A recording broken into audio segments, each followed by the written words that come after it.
Light on कर दे बेटा फिर।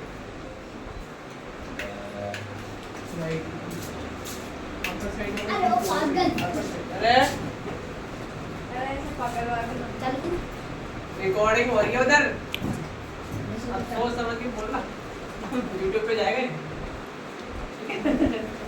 देख पार्ट्स ऑफ बॉडी नेम पढ़ रहे हैं अपन। तो parts of body name two type से पढ़ेंगे अपन। एक तो फिजिकल, फर्स्ट वाला कौन सा है? क्लियर है? और दूसरा है इंटरनल। दूसरा कौन सा है? इंटरनल। पूछे कि पार्ट्स ऑफ बॉडी नेम कितने टाइप्स के होते हैं, तो बोल सकते हैं two types. How many types are parts of body name? There are two types of parts of body name. First one is physical and second one is internal. Clear? समझ में आ गया? अब देखो फिजिकल कैसे समझ सकते हैं। फिजिकल मतलब क्या हो गया? भौतिक। क्या समझ लेंगे? भौतिक। हिंदी में क्या बोलते हैं? अब सर ये भी समझ नहीं आ रहा हिंदी के अंदर भौतिक क्या होता है? भौतिक ऐसा वो वाला जिसको अपन टच कर सकते हैं, क्या कहते हैं? टच कर सकते हैं। फिजिकल या भौतिक किसको बोलते हैं? जिसको अपन टच कर सकते हैं।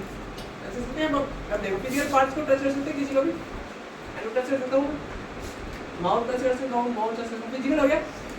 इसका मतलब भौतिक वस्तुएं कौन सी होती है? हिंदी में पढ़े हम कि भौतिक वस्तुएं कौन सी होती है? वे वस्तुएं जिनको अपन स्पर्श कर सकते हैं, छू सकते हैं और देख सकते हैं, छू सकते हैं और देख सकते हैं, वो क्या है? फिजिकल। वो क्या है? और जिनको अपन छू नहीं सकते और नॉर्मली देख भी नहीं सकते, वो क्या हो गया? इंटरनल। क्या हो गया? इसका एक और नाम है एक्सटर्नल। क्या नाम है? एक्सटर्नल। EXTERNAL। एक्सटर्नल भी बोलते हैं। एक होता है इंटरनल और एक क्या होता है? एक्सटर्नल। और ये फिजिकल। इसी का नाम है एक्सटर्नल या फिजिकल। कुछ बुक्स में एक्सटर्नल लिखा है, कुछ में लिखा है फिजिकल। ठीक है, दोनों का मीनिंग एक जैसा ही है। अब आगे देखो सर, इसको याद करने की कोई ट्रिक बताइए, क्योंकि जब हमें आते तो खूब सारे पार्ट्स ऑफ बॉडी नेम खूब सारे पढ़े हैं, फिर हम सर भूल जाते हैं। तो ऐसा क्या टेक्निक अपनाएं जिससे कि अपन परमानेंटली इसको याद कर पाएं? ये वाली ट्रिक अपनाते हैं। देख, किसी भी चीज को पढ़ने के लिए आप उसका जीरो से अपर साइड की ओर पढ़ो, जीरो से अपर साइड की ओर पढ़ो। पहले जीरो पढ़ लो और उसके बाद अपर साइड पढ़ लो, ऐसा कुछ है ना? समझ में आ गया?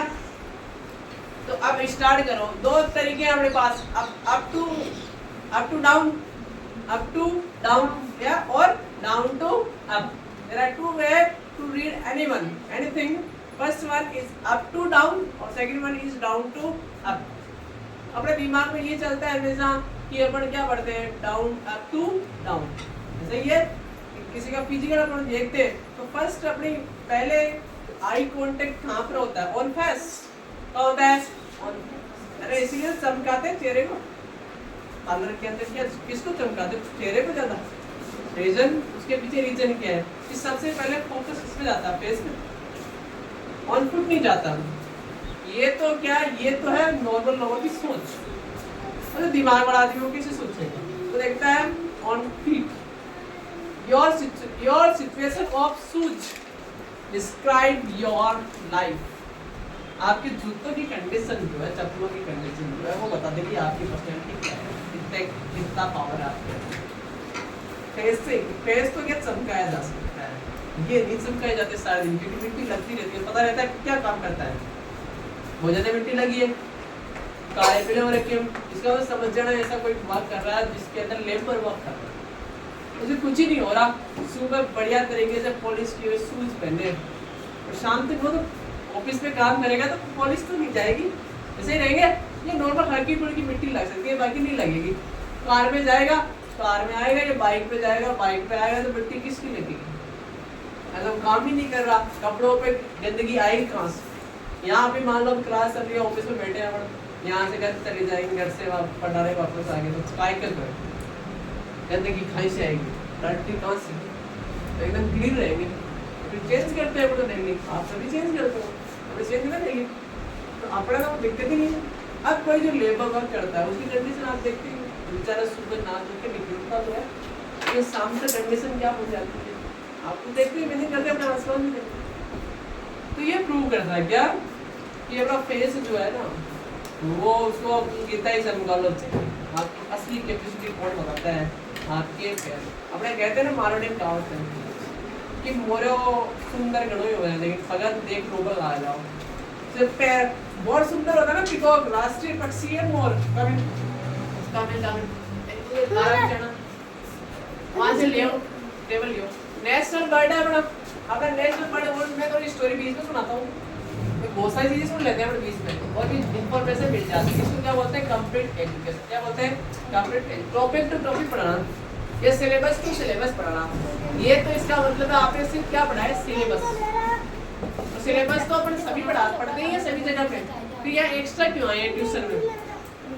बहुत सारे पेरेंट्स ये बोलते हैं ना कि बच्चा घर पे ही पढ़ लेगा, स्कूल में पढ़ता है तो फिर रिक्वायरमेंट है ट्यूशन की। तो वो रिक्वायरमेंट बता रहा हूँ मैं कि बेनिफिट ऑफ दिस इंस्टीट्यूट क्या है वो बता रहा हूँ आपको। क्या बेनिफिट है इस इंस्टीट्यूट में पढ़ने का, तो आप पर्टिकुलरली किसी इंस्टीट्यूट में क्यों पढ़ रहे हो, क्या रीजन है इसका।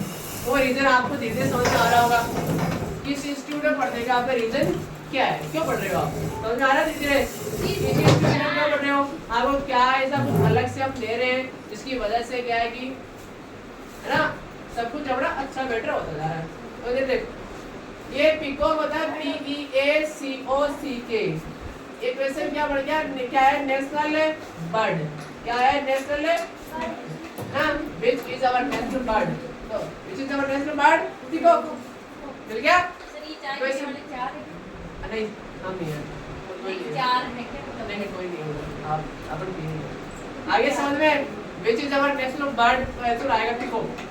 मेरे जब पूरा कंप्लीट बोला था और नेशनल बर्ड इज ये इस पर पूरी लाइन पढ़नी पड़ती है, ऐसा नॉर्मल सा आंसर देने से काम नहीं चलता। अब यही प्रॉब्लम यहाँ से शुरू होती है एजुकेशन की कि बच्चों को उतना ही पढ़ाया जाता है जितना कि उनके एग्जाम में आने वाला है, उससे ज्यादा नहीं। कि बेटा एक लाइन में काम चल रहा है तो एक लाइन हट ले, और यहीं से प्रॉब्लम शुरू होती है। कंप्लीट एजुकेशन कभी नहीं मिलती। उस प्रॉब्लम को सॉल्व करते हम पूरा याद करेंगे। क्वेश्चन आएगा which is our national bird, तो आंसर होगा our national bird is peacock. That's all. Clear, तो आ गया। ऐसे आंसर देना है, नॉर्मल नहीं देना, ऑप्शन नहीं देना है। पूरी लाइन में वन लाइन का पूछा तो वन लाइन, एक्सप्लेनेशन पूछा तो एक्सप्लेनेशन पूरा एक्सप्लेन करेंगे। तो यहाँ पे अगर मैं पूछ लूँ कि explain the parts of body name, तो ये मैं जो पढ़ा रहा हूँ पूरा ये कॉन्सेप्ट चल रहा है, तो पूरा एक्सप्लेनेशन करना एक्सप्लेन करना पूरा कंप्लीट किस तरीके से ये सब कुछ होता है। सबको समझ में आ रहा है मैं क्या पढ़ा रहा हूँ। जो किसी भी बच्चे को डाउट है क्या, कोई डाउट नहीं है ना किसी को भी, समझ में आ रहा है अच्छी तरीके से। आगे देखो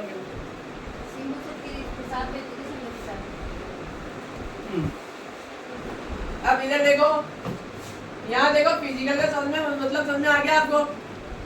और फिजिकल किसको बोलते हैं, जिसको अपन टच कर सकते हैं और देख सकते हैं ना, जो इन सी हो और इन टच हो। और फिजिकल को और क्या बोल सकते हैं, एक्सटर्नल। क्या बोल सकते हैं, एक्सटर्नल। एक्सटर्नल का मतलब क्या होता है, बाहरी। क्या होता है, बाहरी। तो दो स्पेलिंग भी ऑनलाइन होगी ना, एक तो फिजिकल मतलब शारीरिक या भौतिक, शारीरिक या एक्सटर्नल का मतलब बाहरी या भौतिक होगी दो स्पेलिंग। एक और है इंटरनल, इसका मतलब का आंतरिक। क्या होता है, आंतरिक। तो एक और स्पेलिंग मिली तो बहुत सारी वर्ड मिली साथ में, ऐसे ही दिखते हैं स्पेलिंग्स खूब सारी। ये इंटरनल मतलब आंतरिक। अब पढ़ते हैं, देखो हम अपने आप को देखो, किसी भी स्टूडेंट को देखो। फॉर एग्जांपल मेरे पास में ये स्टूडेंट है, ये स्टूडेंट है, उसको दिखाई दे रहा है ये वाला स्टूडेंट, यस सर, ठीक है ना। अब देखो अपर साइड में पढ़ते हैं, ये इसको इंग्लिश में क्या बोलते हैं, हेयर। क्या बोलते हैं, हेयर, HAI, ठीक है। अब इसके जस्ट बाद आप देखो क्या दिखाई दे रहा है, फोरहेड, FOREHEAD, फोरहेड। FORD होता है, FOREHEAD। फोरहेड मींस क्या हो गया, ललाट। ललाट क्या हो गया, इसको अपन बोलते हैं माथा, माथा, ये ललाट, दोनों एक ही है। अब इसके बाद बाकी आ जाते हैं, ये क्या, ईयर्स। एक सिंगल है तो ईयर, और दोनों को ऐड कर दिया तो क्या आ गया, ईयर्स। क्लियर है, समझ में आ गया। अब इसके बाद आगे देखो, ये क्या है, चिक। ये क्या है, चिक। चिक की स्पेलिंग रिपीट करो एक बार, CH चिक मीन्स गाल। आगे समझ में। अब इसके बाद ये देख, ये क्या आईब्रो, आई की स्पेलिंग उसके ब्रो ऐड कर दिया BROW, क्या बन गई आईब्रो, आईब्रो हो गया। अब इसके बाद ये देखो आईज, सिंगल है तो आई और प्लूरल तो आईज। तो एक और चीज सीख गई, आई का प्लूरल क्या होता है, आईज होता है। क्लियरली समझ में आ गया। इसके बाद है नोज, NOSE, नोज मींस क्या हो गया नाक। इसके बाद ये देखो नोस्ट्रिल है, इसको क्या बोलते हैं नोस्ट्रिल, क्या बोलते हैं नोस्ट्रिल, नथुन है। ये अपने दो दे रखे ना चित्र है ना, दे रखे दो चित्र, इनको क्या बोलते हैं नोस्ट्रिल, क्या बोलते हैं नोस्ट्रिल। ये देखो ऐसा बड़ा। आगे समझ में। इसके बाद आगे देख, ये क्या है लिप, LIP लिप मींस है और समझ में आ रहा है अच्छी तरीके से। अब इसके बाद देख आगे चलते थोड़ा थोड़ा, नॉर्मल बता रहा हूँ, फिर डीपी भी जा रहे हैं। ये क्या बच गई नेक, NEC के नेक मींस गर्दन। ये क्या है शोल्डर, SHOULDER, शोल्डर मींस क्या हो गया। ये देखो इसको क्या बोलते हैं elbow, elbow ELBOW, elbow means क्या हो गया ये। और इसके बाद सर ये हैंड, हैंड मींस हाथ। ये फिंगर FINGER, सिंगल, सिंगल होगी FINGER, फिंगर मींस अंगूठी।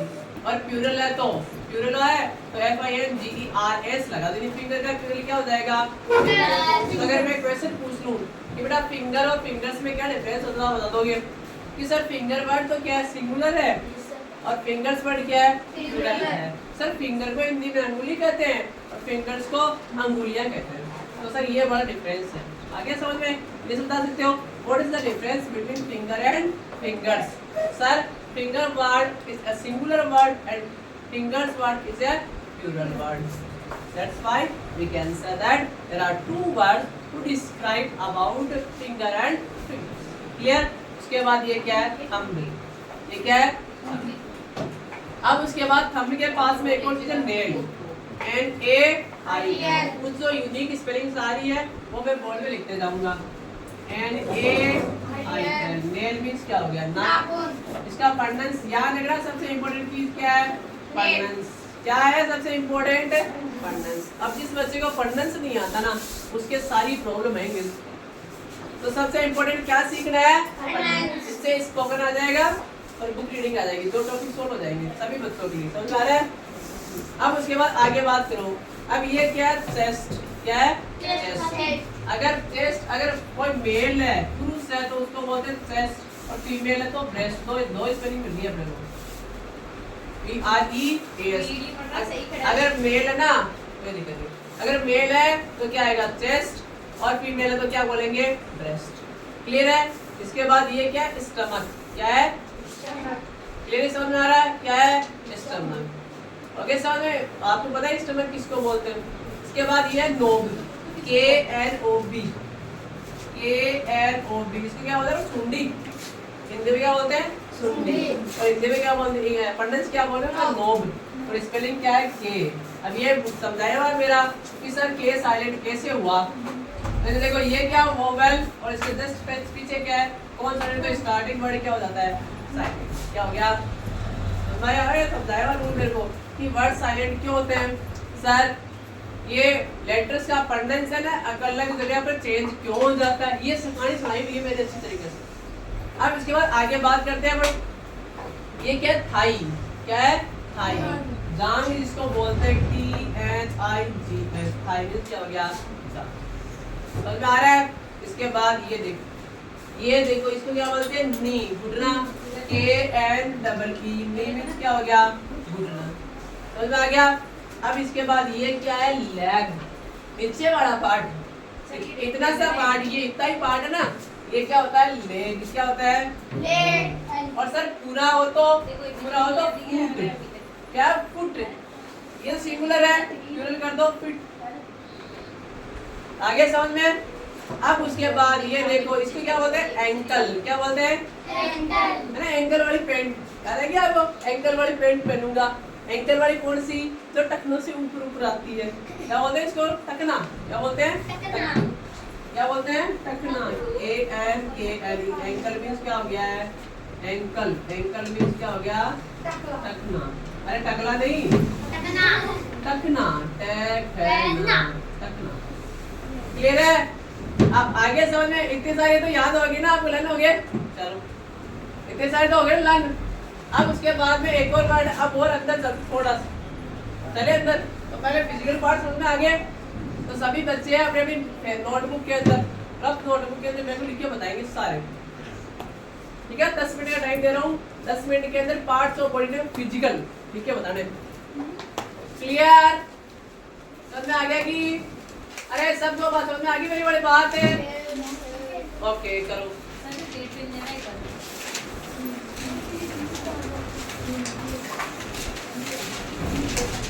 क्या ये लेकिन ये तो आया करो यार।